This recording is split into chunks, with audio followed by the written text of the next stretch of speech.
Saya sama istri juga sama anak yang pertama ini sudah percaya. Yohanes 1 pasal 1 ya. Ilwadi Ya, kanal kalimatu wa kana kalimatu indallah wa kana kalimatullah. Itu bukan Quran itu Injil. Yohanes 1 pasal 1 ayat 1 itu. Shalom saudara-saudara yang dikasihi Tuhan, jumpa kembali di channel YouTube saya. Dan pada kesempatan ini kita akan melanjutkan untuk mendengarkan kesaksian part 2 yang sebagaimana saya sudah upload di video yang lalu. Dan sebagaimana saya sampaikan bahwa dalam video ini kita akan mendengarkan satu kesaksian dari salah seorang bapak yang beragama Islam, yang mana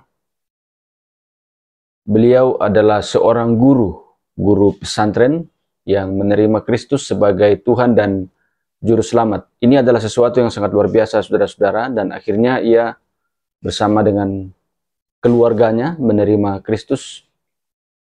Dan sekali lagi saya sampaikan bahwa ini bukan sesuatu yang mudah, tapi kita percaya bahwa Tuhan sendiri yang memanggil sehingga dapat menjadi percaya kepada Kristus. Kita dengarkan kesaksiannya berikut ini, saudara-saudara.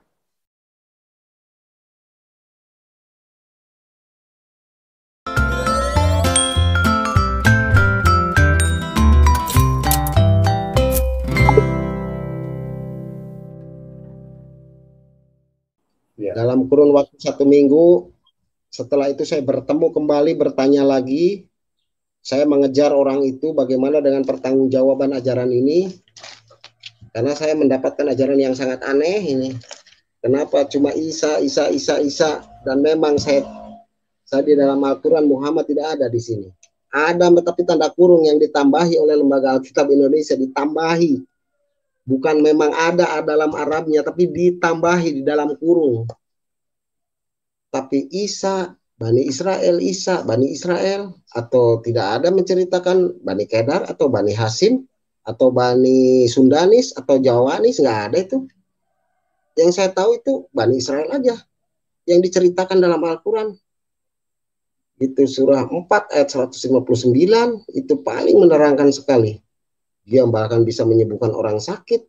Surat 3 ayat 49 memberikan hidup. Surat 5 ayat 110 di Al-Quran.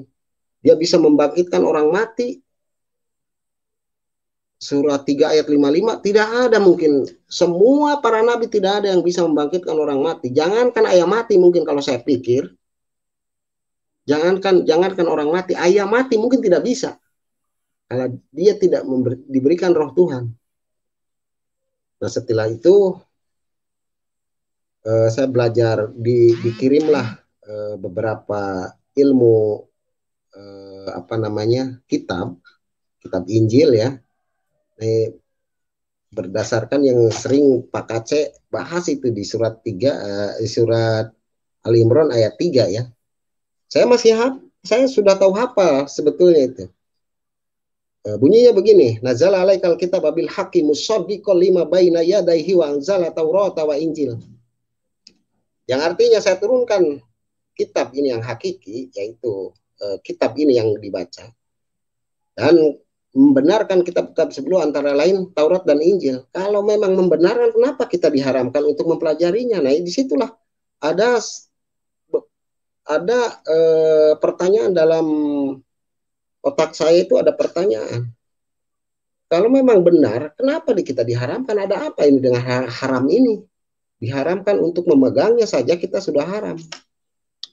Ini ada pertanyaan, tapi saya pertanyakan lagi soal itu kepada Pak Ronald yang memberikan, dengan pada Pak Bruce yang memberikan juga pengajaran ini, karena kitab ini adalah sebagai petunjuk dan cahaya katanya.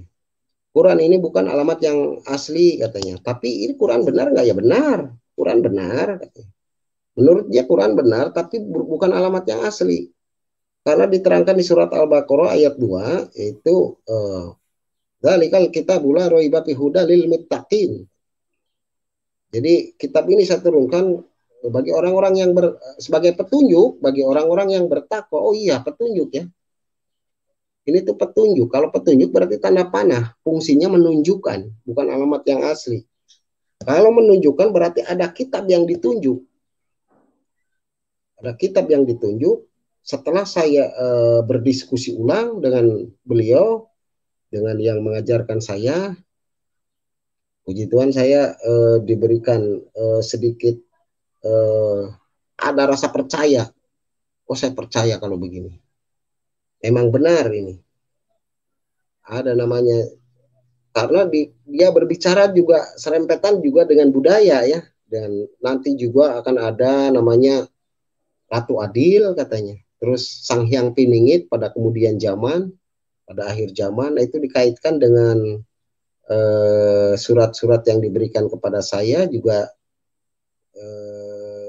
dengan Injil juga yang di WA-kan kepada saya, suruh dipelajari dulu. Kalau nggak salah itu di Kisah Para Rasul ayat Kisah Para Rasul 4 ayat 12 ya, atau di Lukas 2 ayat 11. Terus di Roma 6 ayat 23, di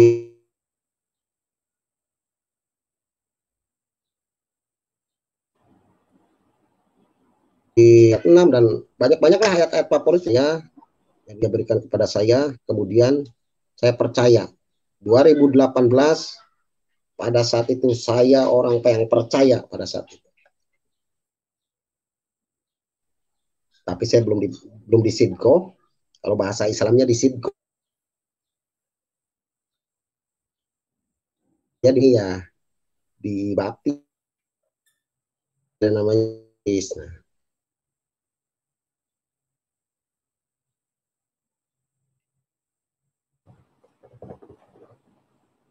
ya, Pak Elia. Pak Elia. halo? Ya, ada suaranya, Pak? Ya, tadi sempat terputus, ya. Pak.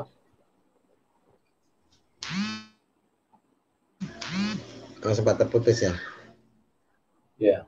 Ya. Setelah saya belajar, dan puji Tuhan saya 2008 saya orang yang percaya. Setelah saya percaya, waduh luar biasa saya.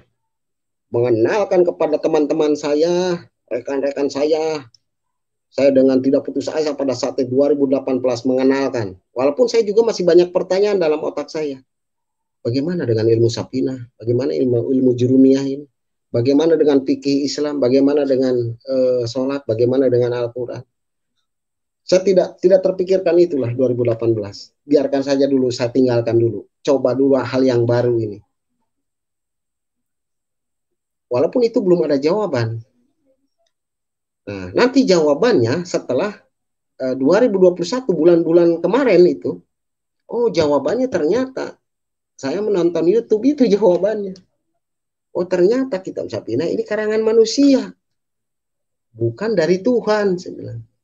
Itu Pak Aceh, saya nonton di Pak Aceh ya, di waktu Pak Aceh ceramah itu saya kebetulan saja itu membuka. Saya tidak sengaja membuka, tapi kebetulan saya mendengar. Saya buka YouTube, kemudian mendengar itu. Kitab Safinah ini bukan dari Tuhan, tapi dari Syekh Nawawi Al-Bantani, dari Syekh Salim bin Samir, dari Hadramaut Yaman, imamnya Imam Syafi'i. Nih kitabnya katanya.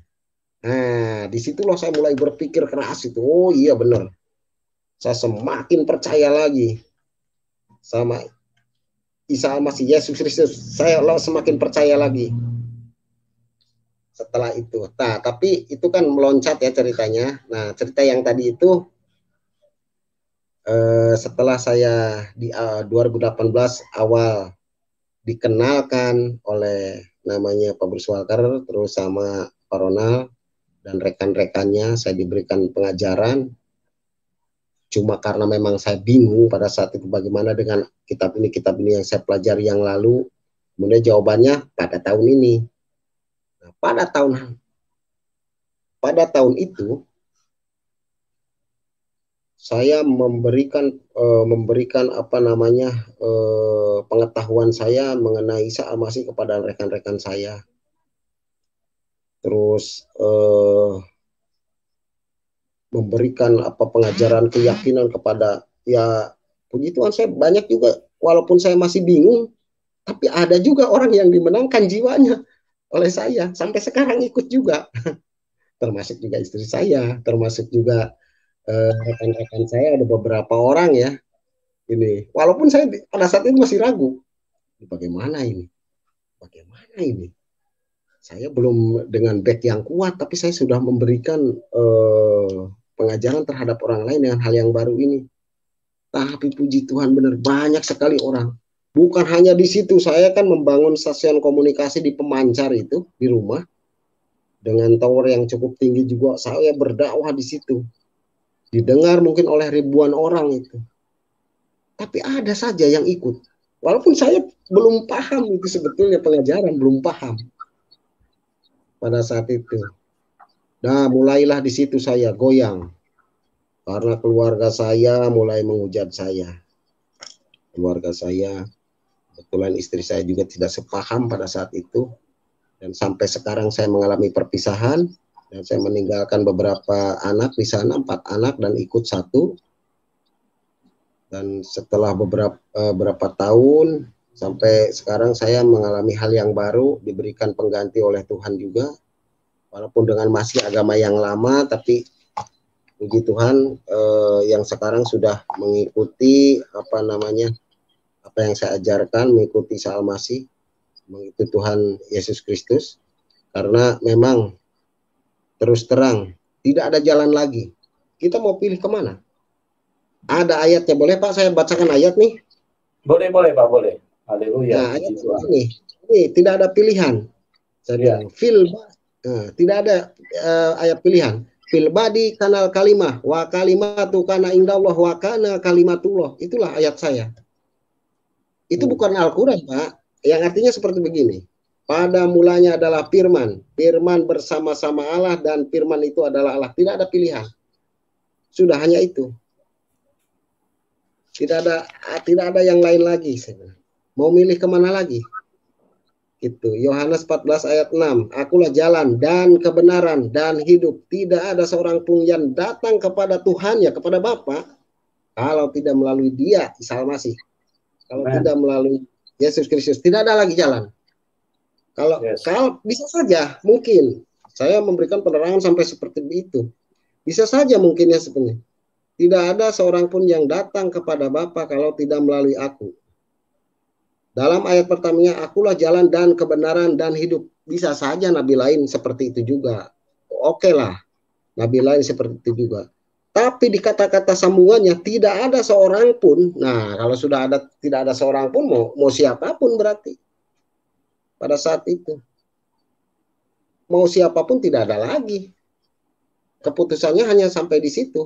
Tidak ada siapapun yang datang kepada Bapa. Nah, itu yang menguatkan, sangat menguatkan saya, itulah ayatnya.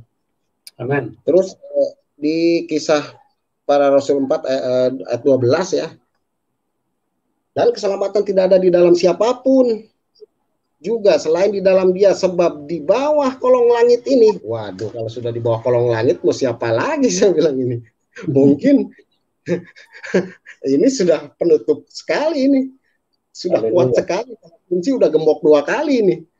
Sesudah tidak bisa bergerak saya. Akhirnya menyerah saya.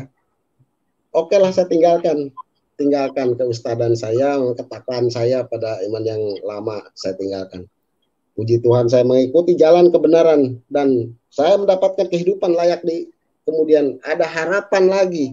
Ada jawaban ternyata dari 2012 sampai sekarang, 2002 sampai 2018 dan sampai sekarang, dan dicerahkan lagi, dibantu oleh keyakinan saya, poolnya oleh Pak Kace, mungkinnya di YouTube. Saya juga tidak sengaja itu, Pak, tidak sengaja saya membuka itu, tapi setelah tidak sengaja itu dibaca langsung, wah, pikiran saya langsung berjalan. Oh, ini berarti benar ini.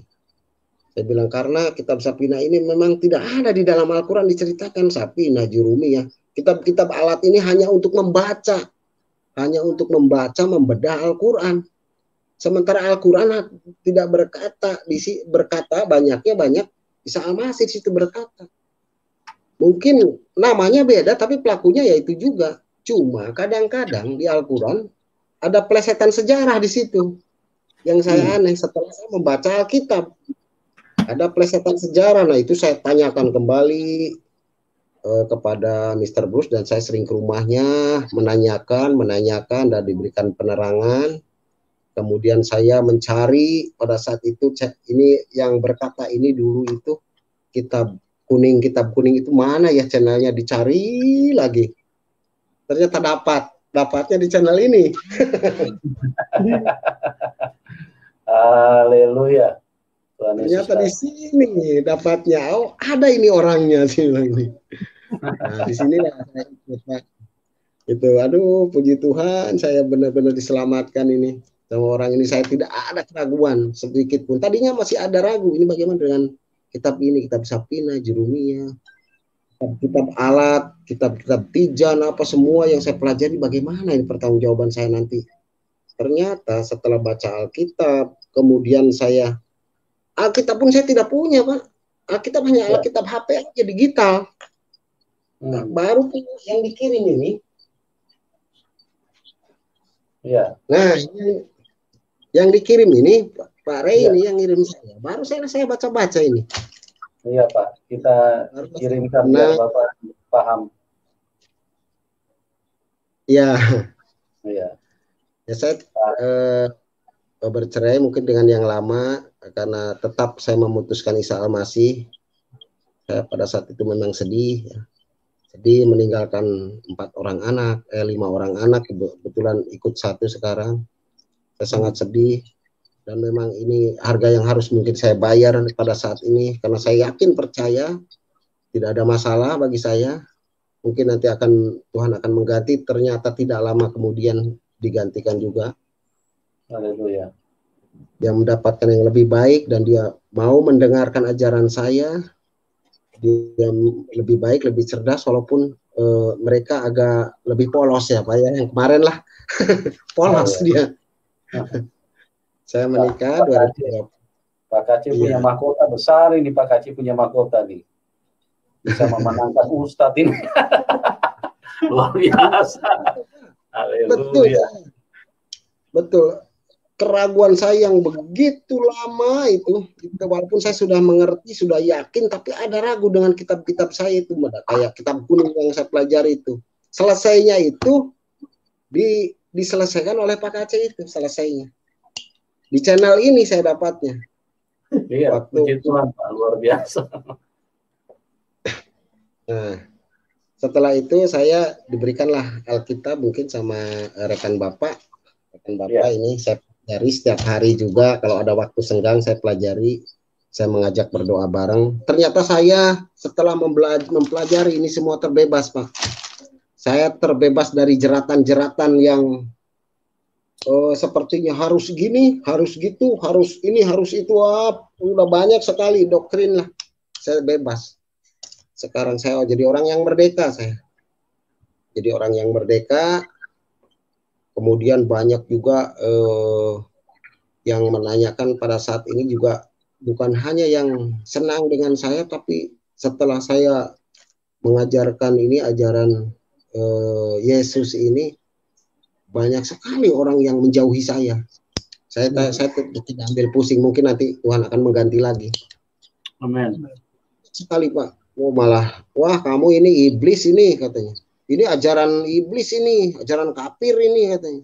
Ini kalau ajaran kafir sepertinya benar ini, tapi sebetulnya ini setan semua. Wah udah bikin sakit hati lah. Wah itu ajaran, itu kan sudah tahu katanya di Quran, Yahudi dan Nasrani itu harus diperangi. Kenapa kamu ajarkan ini? Wah, apalagi di sini Pak. Di sini itu apa namanya ya? Di sini itu lingkungan mungkin sangat agamis di sini. Iya. Karena di sebelah tembok saya ini pesantren besar ini Pak. Bayangkan coba. Dan dulu saya gurunya di situ. Bagaimana dengan pertanyaan? Luar biasa. Tapi saya, Tuhan Yesus dahsyat, Pak. Tuhan Yesus ajaib. walaupun saya setelah dengan kitab ini, Pak, sehingga saya memahami bagaimana manusia jatuh ke dalam dosa, dari mulai proses kurban agung, terus memahami bagaimana hutang dosa adalah maut di Roma 6 ayat 23, itu saya memahami semua. Karena kenapa Ismail itu meminta sejarah awalnya kan Ibrahim itu bermimpi dan untuk menyembelih Ismail, walaupun tidak dikatakan memang dalam Al-Quran Ismail tidak dikatakan. Awalnya memang menceritakan Ishak. Tapi karena doktrin saya percaya aja pada saat itu Ismail. Tapi setelah membaca surat kitab ini, Pak, baca kitab ini saya sudah tidak percaya lagi doktrin-doktrin yang nggak karuan. Yang jelas saya berdasarkan ayat. Berdasarkan ayat, karena walau bagaimanapun akademis yang menentukan, karena ini bapak-bapak gereja mungkin ini yang bukan orang-orang sembarangan ini. Ya. Tulis di sini, sehingga saya harus mengimani, dan memang tidak ada kejanggalan. Pengunci saya pada saat itu mengunci saya untuk tidak bisa kembali lagi ke yang lama. 3 ayat, Pak. 3 ayat. Yahya 14 ayat 6, Kisah Para Rasul 4 ayat 12, Matius 11, Matius 11 ayat 28, 29, 30. Terus sama Lukas 2 ayat 11, mungkin itu yang saya pahami untuk mengunci saya. Hari ini telah lahir Kristus Tuhan di kota Daud. Lukas 12 ayat 11. Ya, itu. Saya diberikan juga sama mereka bukunya, Pak. Ya. Nah, ini. Oh ya. Nah, ini diberikan hadiah sama Bapak Mister itu. Saya pelajari juga, walaupun belum sampai semua ini pelajari. Makan waktu juga. Waduh. Sekarang saya kan pada saat dinas dulu, Pak. Saya awal-awal memahami mengajarkan ke orang lain Isa Al-Masih. Pada saat saya dipanggil oleh kalau di Taurat itu Mahkamah Agama mungkin ya. Betul. Kalau di situ Bintal, Pak. Bimbingan mental agama, saya dipanggil, Pak. Oh. 3 hari saya disidang di situ. Kenapa kamu mengajarkan ini? Agama bukan Islam. Ini itu, dan saya ditahan selama 2 hari. Tapi saya tidak goyah. Sesuai, Pak. Saya tidak mengajarkan yang lain, Pak. Ini Quran. Tapi ini Quran ini, Pak. Yang saya ajarkan ini Quran. Saya tidak mengajarkan yang lain. Untung saya punya backup itu, Pak. Kalau tidak punya backup, saya mungkin tidak bisa keluar itu. Ada masalah di situ. Sampai saya diancam itu, sudah divonis di penjara kurang lebih mungkin 2 tahun ya. 2 tahun itu saya. Sudah divonis, saya berdoa kepada Tuhan, bagaimana ya Tuhan, dengan ini saya mengabarkan ini demi kamu, kok malah saya jadi bermasalah. Pertamanya saya di situ awalnya, tapi waduh, puji Tuhan, luar biasa. Ada mujizat itu, Pak. Tiba-tiba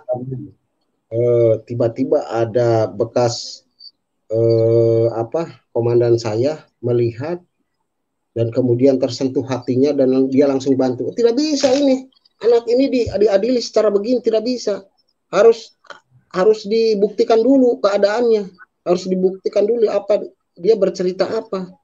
Kalau dia bercerita kitab yang lain boleh, katanya. Ini dia bercerita kitabnya, apa yang salah dengan dia?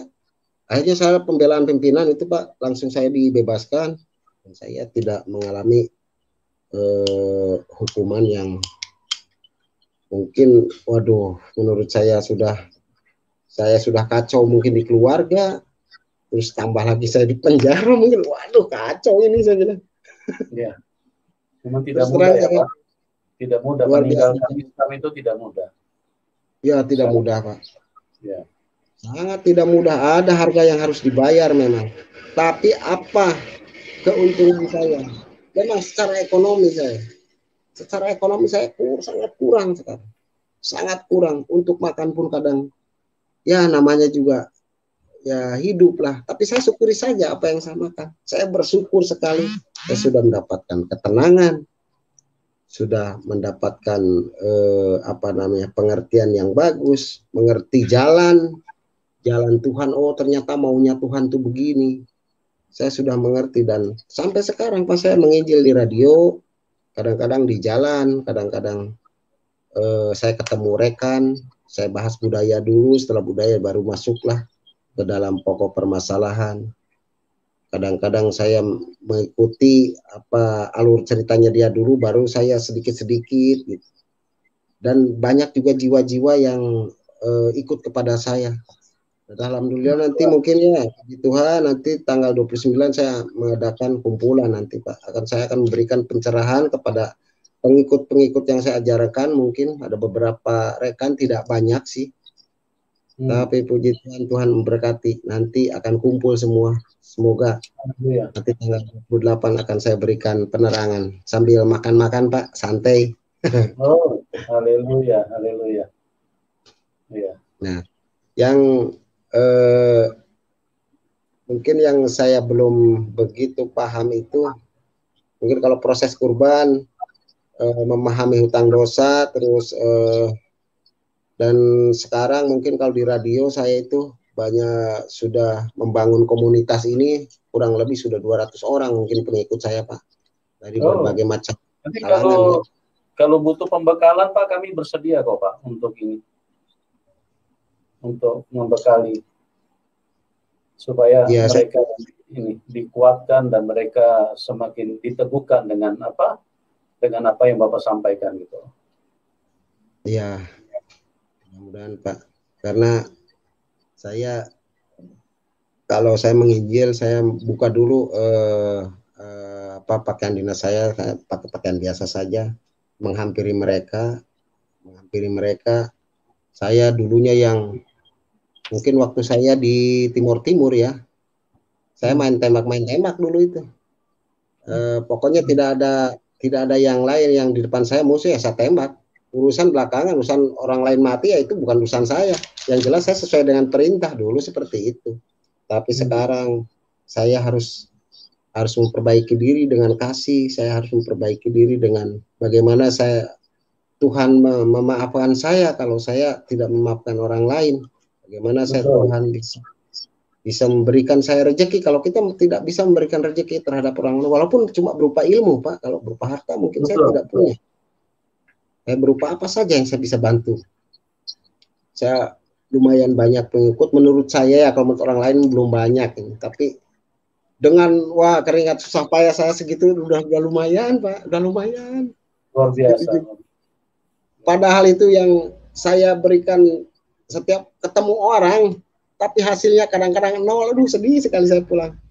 Saya bercerita panjang lebar, akhirnya cuma dicaci, hadiahnya cuma dicaci. Anjir, ini gimana ini? Gak apa-apa Pak, itu di mata manusia kan memang kelihatannya tidak ada hasilnya, tapi di mata Tuhan apa yang Bapak bagikan itu sesuatu yang tidak ternilai Pak, karena yang Bapak bagikan itu kebenaran, yang Bapak sampaikan itu adalah tentang berita tentang Tuhan. Jadi jangan kita dipengaruhi dengan hasil yang kita saksikan, tapi apa yang kita sampaikan itu adalah sesuatu yang sangat sangat berharga di mata Tuhan Pak Elia. Iya, ada pernah saya menginjili salah satu orang, kemudian orang itu ya ilmunya sih tidak ustadz banget, cuma memang adalah sedikit ilmunya. Dia pada saat keluarkan Al-Quran, saya masih bisa layani kalau keluarkan Al-Quran, karena saya juga awalnya juga dari situ. Saya tahu proses kemana dia larinya. Begitu dia mengeluarkan yang saya tidak bisa layani itu, bukan dengan akademis Pak. Kadang-kadang yang di seberang sana itu, yang di sebelah sini nih, sebelah rumah saya, itu pakai katanya, itu pakai kitab katanya. Saya sudah bingung sendiri itu kadang-kadang. Kata ini, kata itu, katanya. Wah ini, kalau pakai Quran saya masih bisa jawab lah. Ada ya, tetapi kalau pakai katanya, kata ini, kata itu, wah ini kitab katanya membahayakan. Kadang-kadang buntu juga saya ini. Ya memang begitu. Jadi banyak hal yang kita ini ya, kita dapatkan apa yang kita jalani selama ini. Jadi kita lihat bahwa seseorang yang berjumpa Tuhan Yesus itu ada perubahan yang luar biasa.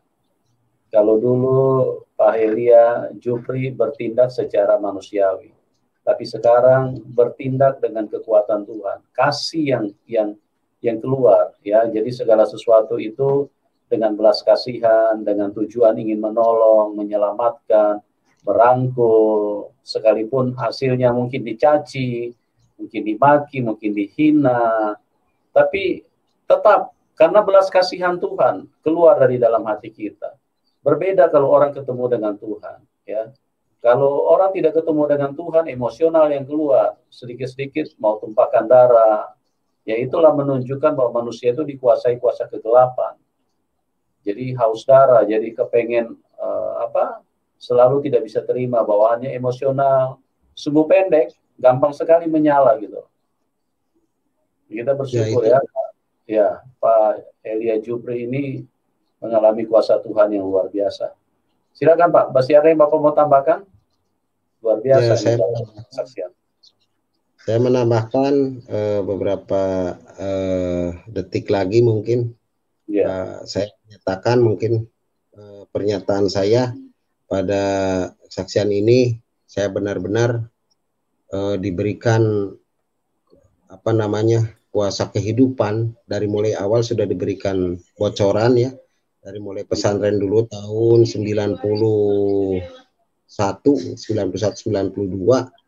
waktu saya di pesantren udah didatangi, saya dikelilingi cahaya, mungkin itu penjamahan pertama, cuma karena saya belum mengerti pada saat itu. Kemudian 2002 saya mulai berpikir, kemudian jawabannya 2018 dan dikuatkan tahun ini. Ya puji Tuhan, semua saya sama istri juga sama anak yang pertama ini sudah percaya. Oh, haleluya. Rekan-rekan yang lain yang ikut saya, semoga kita doakan imannya lebih kuat lagi. Tidak kadang karena sudah banyak sekali yang sudah ikut Pak, kemudian dia malah keluar dan mencaci maki saya. Banyak sekali. Ya, demikian video ini Bapak Ibu Saudara, semoga dapat bermanfaat, memberkati kita sekalian semakin bertumbuh dalam Tuhan, dan tentunya kita terus berharap, kita terus berdoa semoga Bapak ini terus diberkati Tuhan dalam tugas dan pelayanan, dan terlebih kita terus berdoa bersama-sama semoga semakin banyak jiwa yang datang kepada Tuhan. Tuhan Yesus memberkati saudara sekalian.